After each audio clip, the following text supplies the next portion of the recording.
Yeah, it so happened that I had a sabbatical Mm, right at the beginning of the pandemic, kind of timed coincidentally, and I realized almost immediately that it was going to have a pretty profound effect on congregational life, and the mm, longer the pandemic went, the more profound it would be. mm, And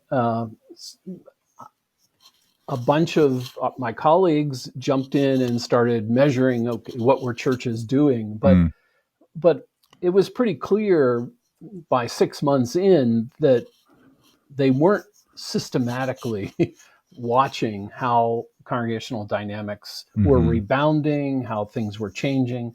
And so I proposed to a funder and got essentially a large grant for 5 years to kind mhm. of watch what all changed in the life of congregations. Yeah. And so it's I say jokingly that I gave myself long COVID because Oh, I postponed my retirement, oh my and gosh. I focus now on nothing but the Oh, impact of COVID.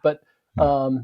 But for somebody who studies congregational life and Mhm, dynamics, mhm. uh, it was relatively boring because congregations really didn't change very much. Interesting. Maybe the mega churches made alterations, but for the Mhm, most part, congregations are still functioning the way they did in the mm. 50s and 60s and 70s. And then you saw the pandemic come along, and Yeah. nearly every congregation made pretty significant changes. Mm, Um, Watching what's happened since then has been probably the most fascinating um, dynamic in my career, for right. sure.